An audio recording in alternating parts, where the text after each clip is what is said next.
Hi, I'm David Fitzpatrick from Hertfordshire Community Foundation. A double comment. First, if in your process you come across some really very nice rich people in Hertfordshire and we can give them a very good welcome. The second is that I think you're probably in a unique position as the ambassador for philanthropy to start to look at the British fiscal system. Many of us compare ourselves rather badly with the United States. Admittedly, I think you've already identified there's a cultural difference. People are happy to talk about their giving and what they give, but there's also a way that that's published within the inland revenue system or the equivalent. Will you have a role at trying to change the way we do things with tax and so on in the UK that would obviously be to the benefit of broader-based philanthropy? I started off by talking with about 50 or 60 different philanthropists, and without exception, they all talked about tax incentives and so on. It was interesting for me because, although I've mentioned that tax was one of the reasons that I started the Shirley Foundation, it's not one of the reasons for my giving. I decide to give and then make sure I give it in a tax-efficient way.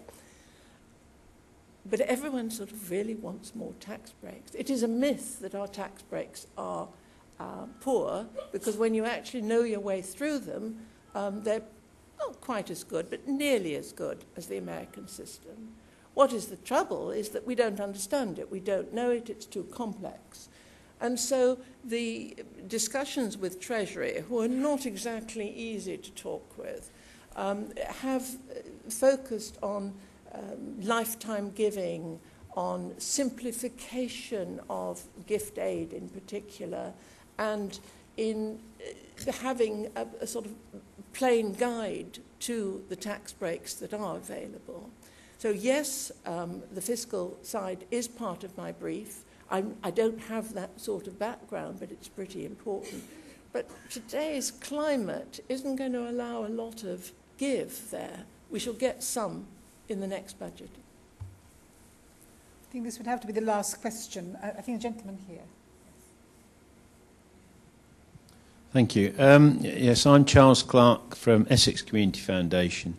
When you just listen to you speak, and the power of your story is so emotional and clear, how can we harness the power of the media?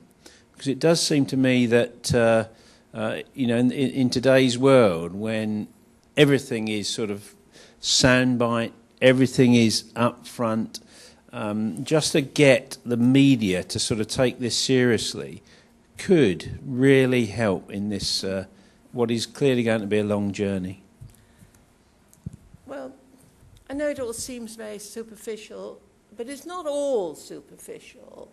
I mean, look at the people in this room. Yes, we are impacted by what we've read, but we're much more influenced by the people we meet, by the people we work with, by the local people that we see and know and respect.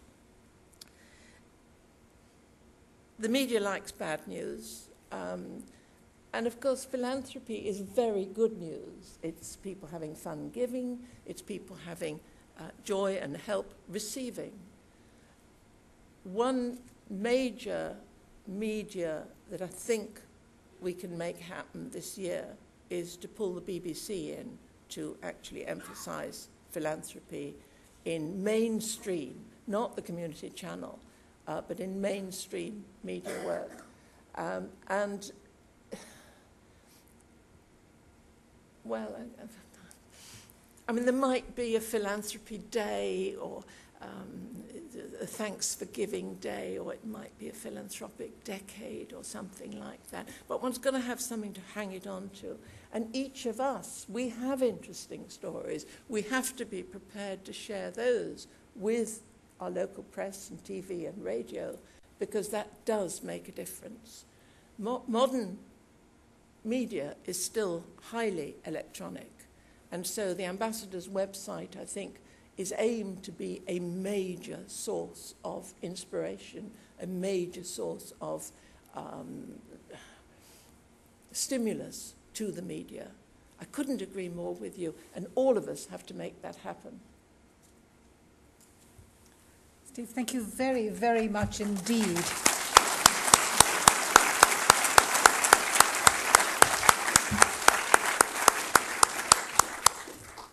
all the best in your year as ambassador and for the Fellowship of Philanthropy. And I think you've given us a very good start this morning, so thank you very much indeed.